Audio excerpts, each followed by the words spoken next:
Bonjour à tous, donc aujourd'hui on se retrouve pour que je vous explique comment créer des transactions sur HubSpot. Lors de notre dernière vidéo, Florent vous a montré globalement l'intérêt, les capacités et les forces d'HubSpot. Donc maintenant on va commencer à rentrer un peu plus en détail au fur et à mesure des vidéos et on commence avec les transactions. Donc alors vous allez apparaître sur cette première page, simplement vous allez sur Vente Transactions, ce qui va vous donner accès à cette page là, sur laquelle vous allez voir que vous avez un pipeline avec plusieurs colonnes. Donc le pipeline, qu'est-ce que c'est? C'est simplement le parcours client et chacune des colonnes correspond à une étape dans le parcours client. Donc là, ça peut être le rendez-vous planifié, un décisionnaire introduit, le contrat envoyé, fermé, gagné ou fermé, perdu. Évidemment, vous allez pouvoir modifier le nom de chacune des colonnes pour les mettre à votre guise. Donc en fonction de votre activité, ça sera peut-être pas présentation planifiée, mais rendez-vous envoyé, ainsi de suite. Donc maintenant, on va créer une transaction. Donc simplement, vous venez ici, hop, créer une transaction. Vous allez avoir ce petit formulaire qui apparaît à droite. Donc vous le remplissez, le nom de la formation. On va faire un petit test vidéo.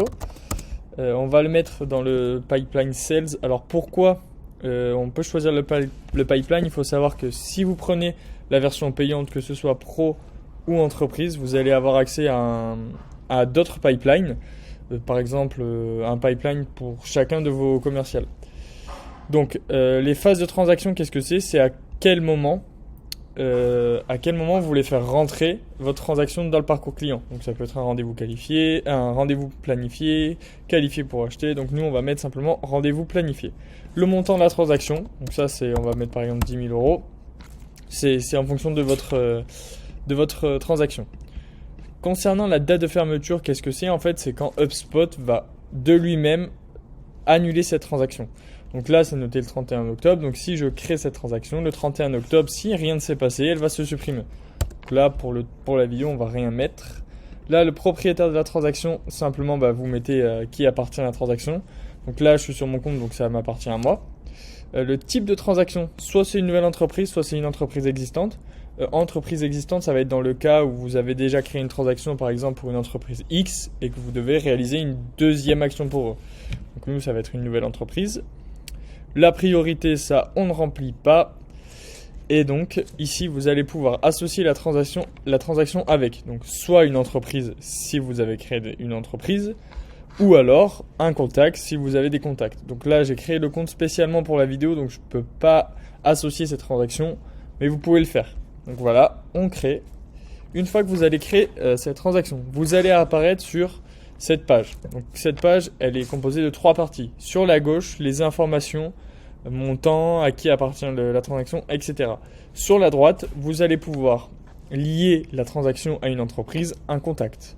Au milieu, ça va être simplement le fil d'actualité. Concernant cette partie-là, je reviendrai dessus plus tard dans une autre vidéo. Donc je vais rapidement vous montrer également comment vous pouvez créer une transaction depuis un contact. Simplement, vous allez sur le contact, vous venez ici, on crée une transaction. Pareil, même formulaire, vous remplissez de la même façon et vous allez juste créer votre transaction. Donc pour vérifier l'état de vos transactions, simplement vous venez là, vente, transaction. Et sur le pipeline, vous allez voir nos 2 transactions qu'on a mis en rendez-vous planifié.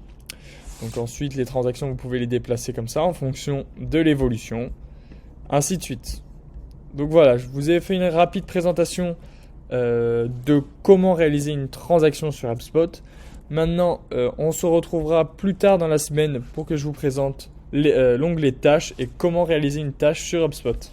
À bientôt!